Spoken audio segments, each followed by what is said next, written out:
Chilli powder అన్ని రకాల వంటలకు పచ్చళ్లకు సరైన chilli powder. No colour no chemicals. నమస్కారం, welcome to I dream. Dharma Margam with Vijitha కార్యక్రమానికి స్వాగతం. ప్రస్తుతం మనతో పాటు ఉన్నారు మంత్రశాస్త్ర ఉపాసకులు బ్రహ్మశ్రీ వేణుమాధవ శర్మ గారు. ఇప్పుడు గురుగారితో మాట్లాడి మరిన్ని విషయాలు తెలుసుకుందాం. నమస్కారం గురుగారు. గురుగారు, మనకు ఆషాఢ మాసం మొదలైపోయింది. ఆషాఢ మాసం అనగానే బోనాల ఉత్సవాలు అవి కూడా ప్రారంభమైపోయాయి.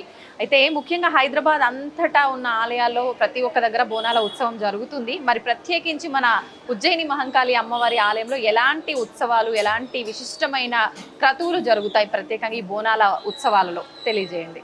అసలు ప్రత్యేకత యొక్క విశిష్టత అన్నీ మొదలైనవి ఈ ఉజ్జయిని మహాకాళి అమ్మవారి దేవస్థానం నుంచే అమ్మ.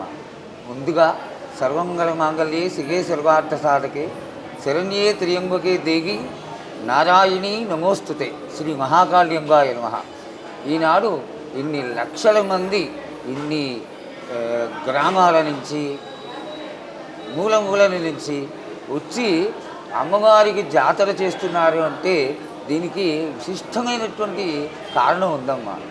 ఈ యొక్క ప్రాంతంలో కలరాలు, మసూచిలు, వ్యాధులు ప్రబలుతున్న సమయంలో ఇక్కడ ఉన్నటువంటి దోళీగేరర్లు వాళ్ళు అందరూ కలిసి, అన్ని కులాల వాళ్ళు, మతాల వాళ్ళు, జాతుల వాళ్ళు అందరూ కలిసి అమ్మవారిని వేడుకుని, అమ్మ మాకు కానీ ఈ వ్యాధులు ఏగి సోకకుండా మమ్మల్ని చల్లగా నువ్వు కాపాడినట్లయితే నిన్ను ఉజ్జయిని నుంచి తీసుకొచ్చి ఇక్కడ మేము స్థాపన చేసుకొని అమ్మ నీ యొక్క కొలువు చేసుకుంటాము, జాతర చేసుకుంటాము అని వాళ్ళు వేడుకొనగా అమ్మవారు వారందరినీ ఆశీర్వదించి, అంటే ఈ లష్కర్ ప్రాంతంలో ఉన్నటువంటి జనాలందరినీ ఆశీర్వదించి ఎవరికి ఏ విధమైనటువంటి కష్టం కలగకుండా కాపాడింది.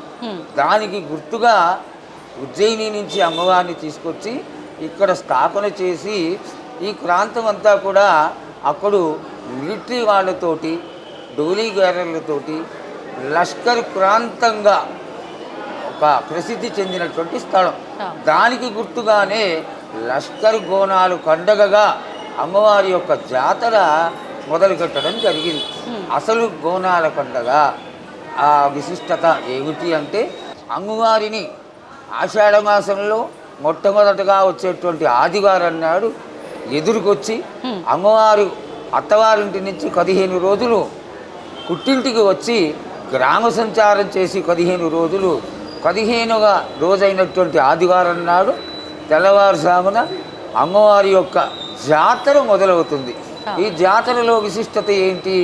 ఆడబిడ్డకి, ఇంటికి వచ్చిన ఆడబిడ్డకి తీపి వంటకాలు పెట్టి సంతోషపరిచి మనం అమ్మవారితో పాటు ఆనంద కోలాహలాలు పంచుకుంటాం. అదేవిధంగా ముత్తైదువులందరూ తలస్నానం చేసి కుండలో పాయసాన్ని వండి దానిపైన శాఖలు పెట్టి ఆ శాఖలు కోతరాజుకైన కోస్తారు. ఇక్కడ కోతలింగడికైనా ఎందుకు కారణం ఏమిటి? ఈ యొక్క శాఖలు కోయడం వల్ల వ్యాధులు కొరగలకుండా అమ్మవారు కాపాడుతుందని. ఇంత చక్కటి గోనాల లష్కర్ గోనాల జాతర మొట్టమొదటగా ఈ 250 సంవత్సరాల క్రిందట ఈ దేవాలయంలోనే మొదలైంది.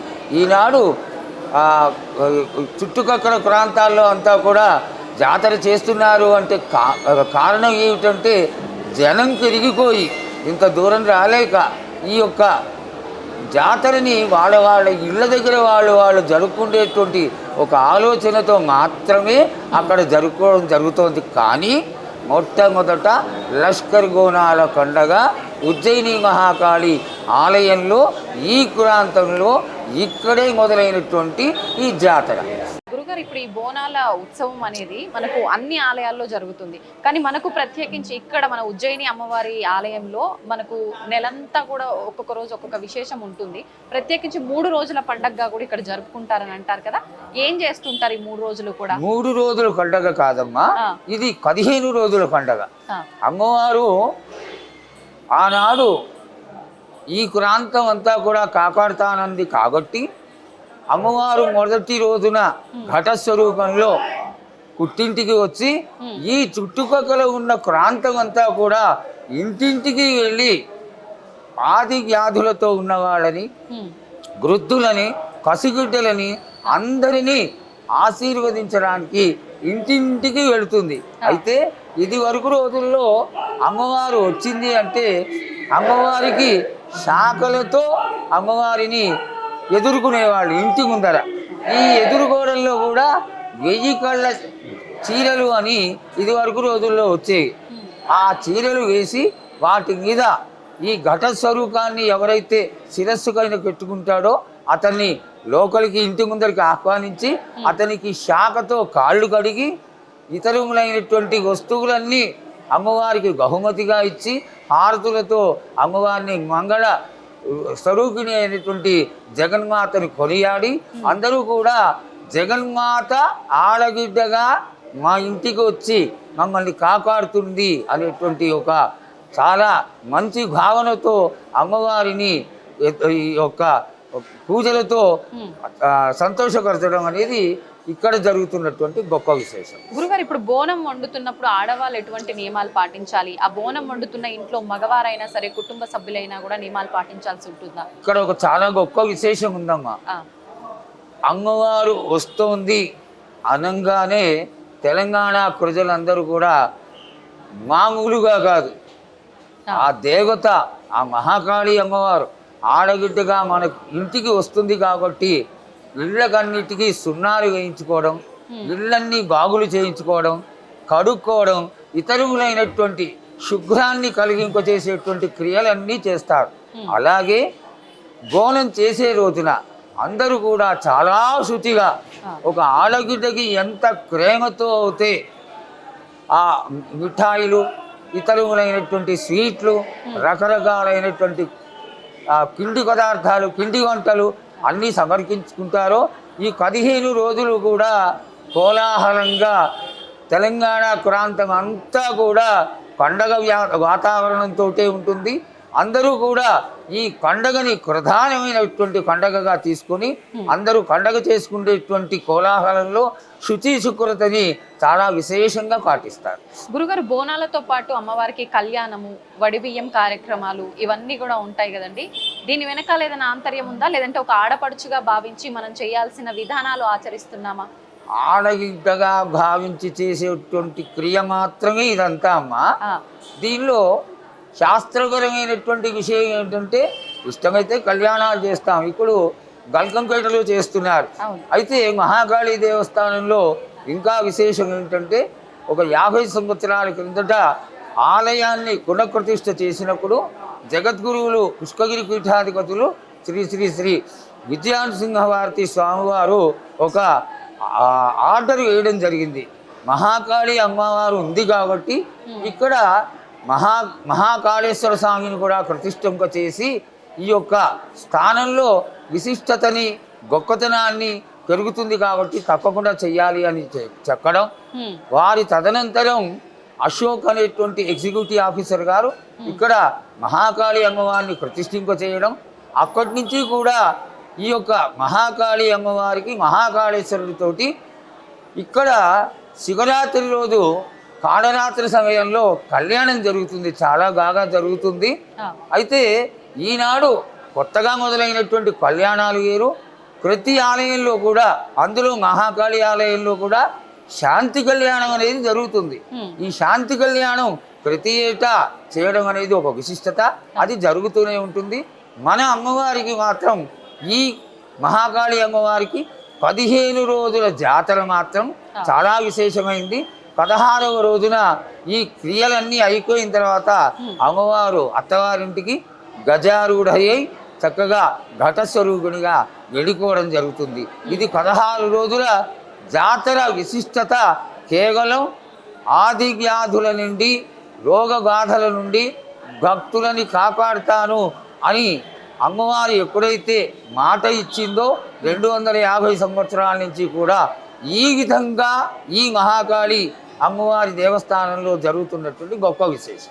గురుగారు, ఘటం అని అంటూ ఉంటారు, ఏంటి ఈ ఘటం యొక్క విధానం?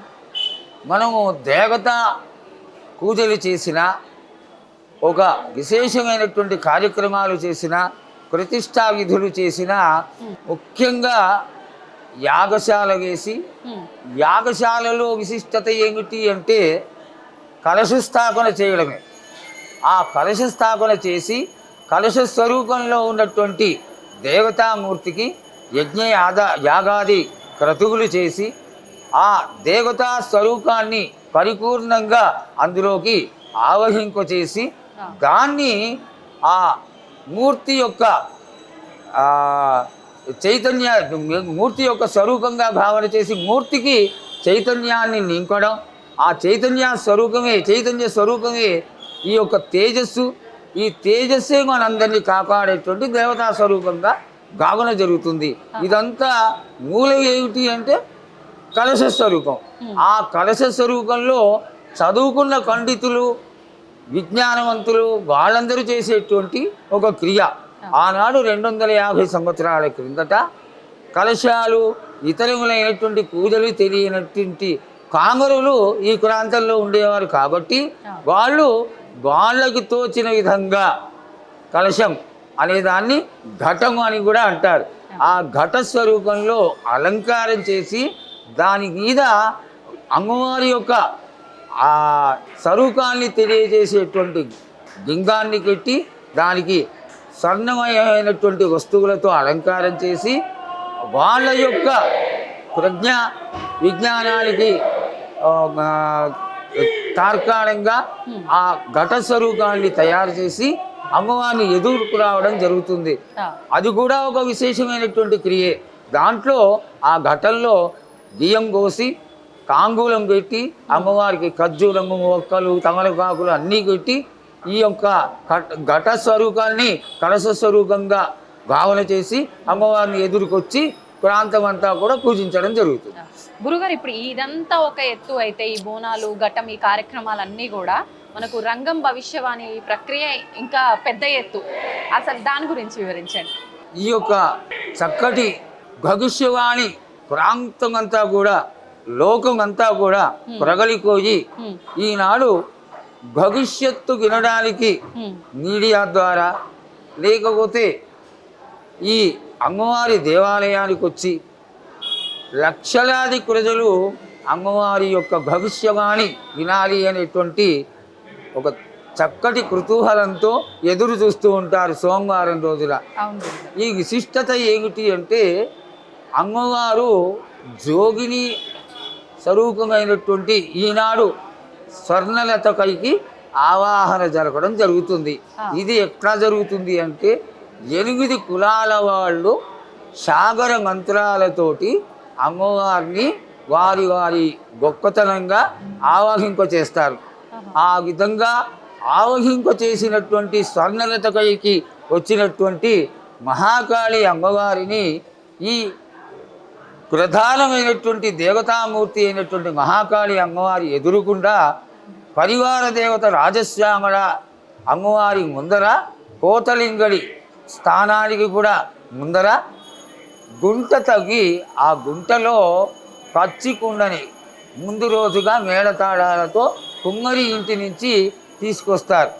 ఆ కుమ్మరి ఇంటి నుంచి తీసుకొచ్చినటువంటి ఈ కచ్చికుండని చాలా భయభక్తులతో కాపాడి మర్నాడు పొద్దున దాన్ని ఆ గుంటలో బోర్లా వేసి అలాగే దానిపైన మళ్ళీ చాట పెట్టి నవధాన్యాలు కోసి పసుపు కుంకుమలు వేసి తాంబూలం పెట్టి గంగారు, తర్వాత వెండి, రాగి, ఇత్తడి మొదలైనటువంటి సువర్ణ విశేష ద్రవ్యాలతో ఆ చాటలో వేసి అక్కడ ఆవహింపచేసినటువంటి ఈ యొక్క అమ్మవారి స్వరూపం ఏదైతే ఉందో స్వరూపమైనటువంటి స్వర్ణలత పైకి ఆవహింప చేయడం జరుగుతుంది.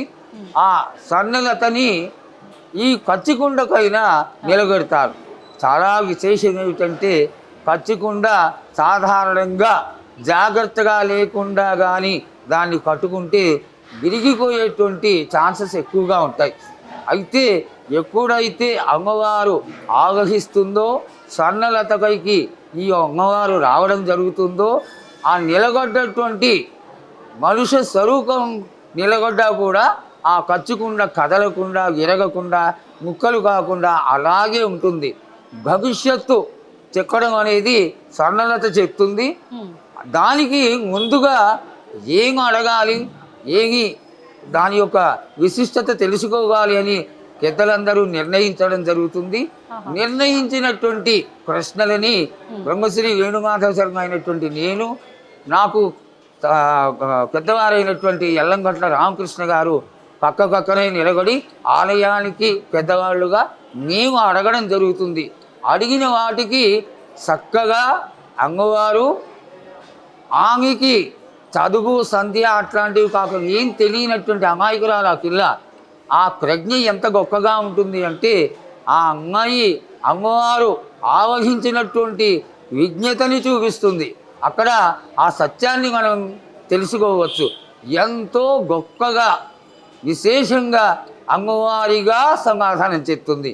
ఆ క్షణం మాత్రం స్వర్ణలత కాదు, ఆవహించినటువంటి మహాకాళి దేవతగా అడిగిన వాటికి అన్నిటికీ సమాధానాలు చెప్పి తర్వాత ఒక 40-45 నిమిషాల తర్వాత మనం కోరినవన్నీ ఆశీర్వదించి అమ్మవారు భవిష్యత్తులో అంటే వచ్చే సంవత్సరంలో వానలు ఎలా పడతాయి, ఎండలు ఎలా ఉంటాయి, పాడిగుంటలు ఎలా ఉంటాయి, మనుష్యులు ఎలా ఉంటారు, అందరూ ఆది వ్యాధులతో సంతోషంగా ఉంటారని తెలియచేస్తూ ఆవిడ వెళ్ళుకోవడం జరుగుతుంది.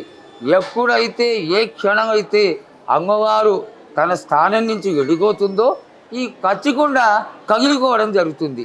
ఇది అమ్మవారు ఉన్నది 100కి 100 కాళ్ళు అని తెలియజేయడానికి చక్కటి తార్కాణం.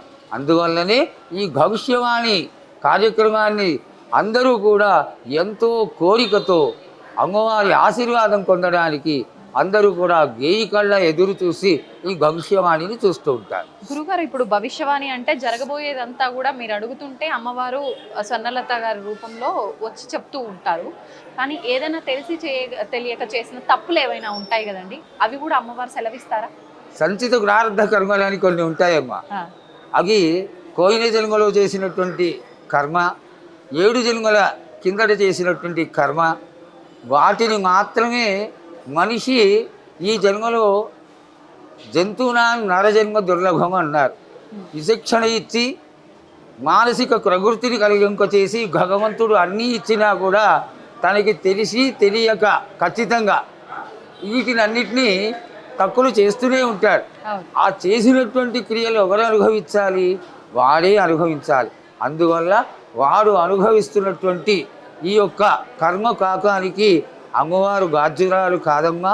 అయినప్పటికీ ఆ జగన్మాతని ఎప్పుడైతే స్మరించి అమ్మవారి యొక్క పూజలు చేసి ఇతరములైనటువంటి అనుష్ఠానాలు చేసి వేడుకుంటే కనీసం కొంత భాగం వరకైనా కూడా ఆ పాప నివృత్తి కలుగుతుంది. కాబట్టి దేవతా సాన్నిధ్యాన్ని దేవుణ్ణి ఎల్లవేళలా మనం అందరం కూడా చక్కగా పూజ చేస్తూనే ఉండాలి.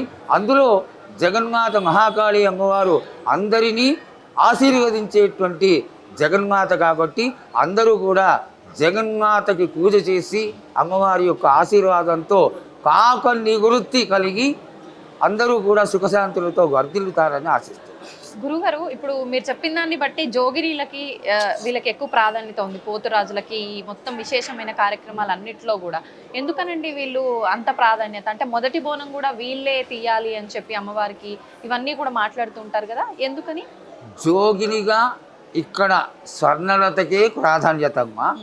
అందరూ తెచ్చేటువంటి గోనాలని లేకపోతే మేళతాళాలతో వచ్చేటువంటి క్రియల్ని కానీ శివశక్తులుగా భావన చేసి వాళ్ళు తమ శిరస్సులకైనా పెట్టి తెచ్చుకుంటే గోనాలని అమ్మవారికి సమర్పించుకుంటుంటారు.